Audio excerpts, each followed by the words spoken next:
Hello everyone, this is BYM's Greatest Man Alive, and today I'm going to be predicting the awards from the 2019 to 20 NBA season. Hope you all enjoy. For the first award I'm going to do is Rookie of the Year. This is quite an interesting award because new players are coming into the NBA every single year, and it's really cool to see how they will do in their first year as a player. So I chose two candidates for this award, and the two being Zion Williamson and Ja Morant. So I think that Zion Williamson does not deserve this award because even though he had good stats with 23 points, 6.8 rebounds, and 2.2 assists, he only played 19 games, and I don't really think he had enough time to show that he was a consistently good player who deserved the award in his first season. Therefore, I think Ja Morant definitely deserved the award over him because he played 59 games and he averaged 17 points, 3.5 rebounds, and 6.9 assists, which are amazing stats for a rookie, and I think he's going to be a great player in the future. If you're enjoying the video so far, then make sure to leave a like and subscribe to the channel if you are new, since we are on the road to 300 subscribers with 271 right now, so please help us get there quickly. Thanks. The next award I'm going to predict is Most Improved Player. This award is closely tied to Rookie of the Year because it really shows that these players have actually developed into solid players and are going to have a pretty good career all in all. The candidates for this award are Luka Doncic, Bam Adebayo, and Jason Tatum. The first candidate I'm going to eliminate from this award is going to be Bam Adebayo. He had an astounding leap in his production by averaging 16 points per game instead of 8.9, 10.5 rebounds instead of 7, and 5 assists instead of 2.2, which is an amazing stat line for a big man, especially assists, which they are not known for having.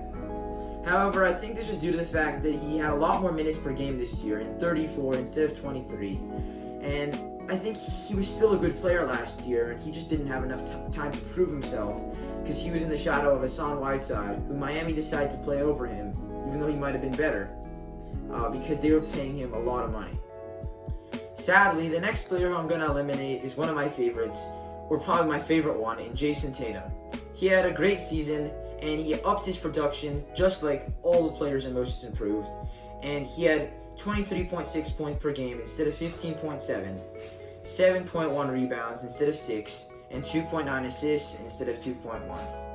He had a great improvement, but the Luka Doncic, I feel, had a lot more improvement over all of his stat line, whereas Jason Tatum improved mostly in his points per game. Luka Doncic averaged 28.7 points per game instead of 21, 9.3 rebounds instead of 6, and 8.7 assists instead of 7. That's a great improvement for all of his stats, and I feel like he deserved Most Improved Player because of that, especially since it was only his second year in the league, and he made an astounding leap in that time. The next award that I'm going to predict is Sixth Man of the Year. Many people think that the only important part of the team is the starters. However, the sixth man and the bench is really important as well, because without that, your team is going to lack in scoring off the bench when your starters are going to have to rest, and that's going to put your team back and probably lead to a lot of losses. The candidates I have for this award are Dennis Schroeder, Lou Williams, and Montrezl Harrell. The first candidate I'm going to eliminate from this award is going to be Montrezl Harrell. He had a phenomenal season, averaging 18.6 points, 7.1 rebounds, and 1.7 assists. However, he didn't shoot the 3 ball, and he was 0 for 18, which is not great in this year's NBA in this time, because the average for the NBA is actually 35% from 3. The way I'm going to decide this award is through 3-point percentage.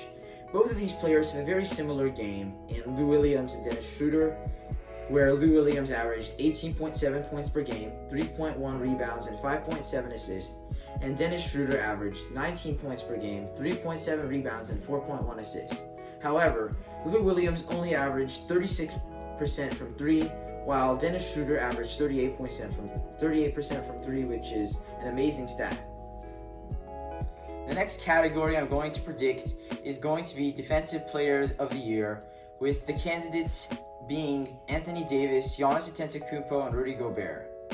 The first player I'm going to eliminate from this award is going to be Rudy Gobert.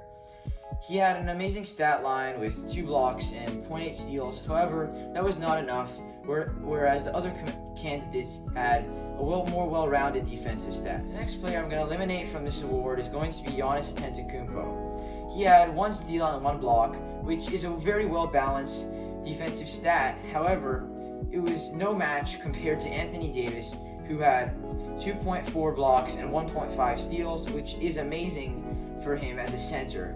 Whereas usually most centers don't have as much mobility as him to have such an amazing stats. The candidates I have for MVP are Giannis Antetokounmpo, LeBron James, and James Harden.